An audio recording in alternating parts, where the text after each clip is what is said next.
what clay is and how it works. So the first thing that we need to know are the stages of clay. I'm moving.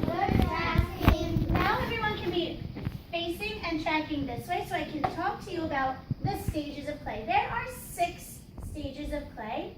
We're going to be working with the clay in the first 2 stages today. So the first stage is slip. Say it. Slip. Slip is kind of funny, and we didn't use slip last year, but I made some this year for you to use. Slip is super wet slop. Say super wet slop. It can be used as pottery glue. It can be used as pottery glue. So these little containers have slip. All slip is a piece of clay with extra water. And that extra water breaks down the clay and turns it into slip. Now slip is used with your finger. It's kind of gross and slimy, but it works really good to attach clay pieces together. When you're using clay, you're going to get messy, but we have sinks that we can wash our hands, and we have smock, so don't worry about it. So today, in order for us to be attaching things, we need to use slip. So, first I have slip, Daniel, and then we need some wet clay. Everyone say wet clay. Wet clay. I keep the wet clay in here. The reason clay is kept inside a plastic bag is because clay needs to stay wet or else it will dry out and harden. And you cannot make ceramic sculptures if the clay is dried out and hardened. So I'm going to open it up, and today each scholar will get a piece of clay about this big. Now remember what Daniel said. If you don't use all of this, I'll have a special place for you to put it back. So let's talk about wet clay. Wet clay. Wet clay. What we use to construct and model. So this is what you will use to make your clay sculpture. Next comes leather hard. Leather hard. Now I actually have some examples of leather hard clay. You're not really going to see your clay when it's in the leather hard stage because it's in between wet and dry, and you should finish your sculpture before it becomes leather hard.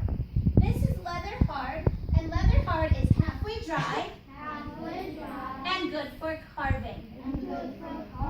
You'll be able to carve your clay when it's wet, so we'll skip the leather hard stage. Next, we have bone dry, Bone dry. air dry, Air dry. and ready And ready for the kiln. for the kiln. So this is an example of actually a piece of clay that's bone dry. And this was accidentally left out in the air, and a sculpture wasn't made with it, but now it's too dry to move. This is a really good example because it's almost in between leather hard and bone dry. If you see the bottom's a little darker, but the hat is a little lighter. So the top of this snowman is bone dry, but the bottom needs a little bit more time to become bone dry. So if it's bone dry, it will be this color. So let's look at the difference between wet clay and bone dry. This is wet and this is bone dry. What is the difference? Kevin? So one is, so this one's smooth, you're saying? So I'm not really thinking, I don't really want you to look at the texture of it. Because I want you to look at the color. Kevin, what's the difference in the color of these two? This is wet and this is bone dry. One is darker than the other. One is darker than the other. Which one is darker? The wet one. The wet clay is darker than the bone dry clay. Why do you think the wet clay is darker? Zidani? Because the color is dark and it's not lighter than the other one. Why? Because it wasn't bone dry. It's not bone dry yet, but why does wet clay look darker than bone dry clay? So, because it's wet, right? There's water in this clay. Is there water left in this clay? No. Water is going to make it darker. So wet clay has water and it's darker. Bone dry clay doesn't have much water left and it's a little bit lighter. So we have slip, wet clay, bone dry. Let's look at the next stage, which is bisque fired.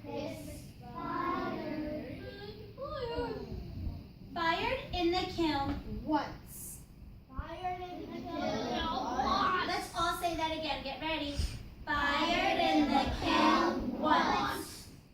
White or peach in color.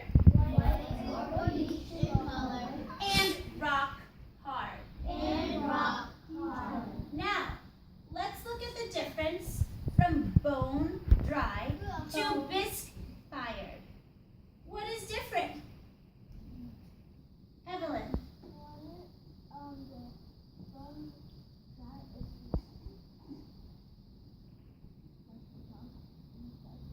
The bone dry is almost darker.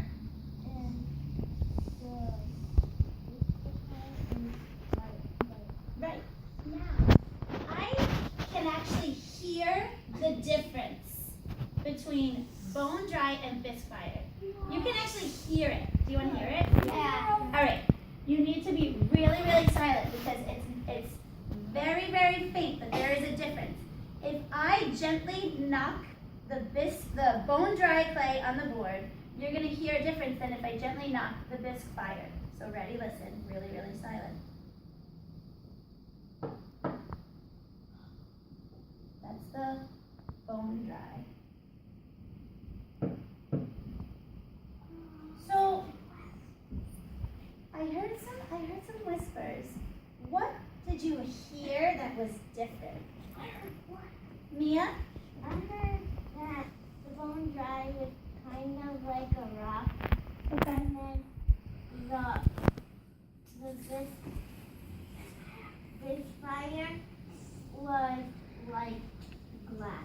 Yeah, that's a really good way to describe it. So Mia said the bone dry was like a rock and the bisque fired was like glass. That's a really good way to describe it. Let me tell you how a scholar in Minnesota described it. She said the bone dry made a softer sound and the bisque fired made a harder sound. So there's different ways to describe those sounds, but you could tell the difference, couldn't you?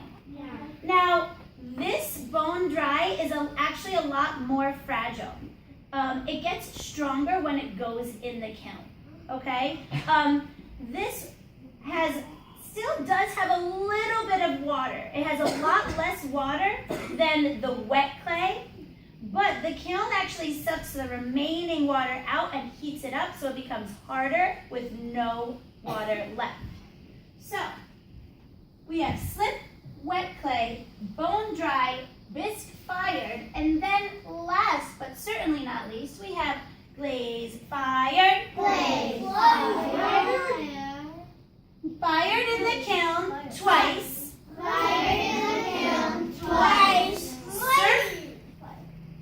Surface is shiny. And vitrified.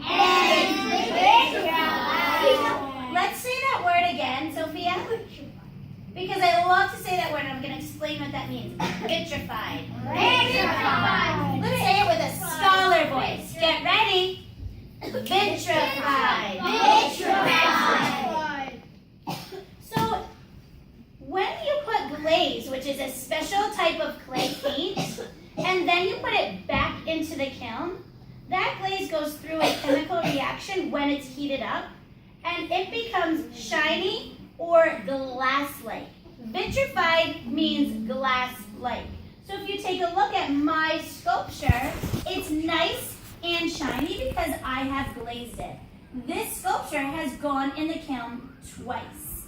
And now this sculpture has gone through all of the stages of clay and it's done. And it broke a little bit, I'll have to put it. Thank you, Miss Bradley.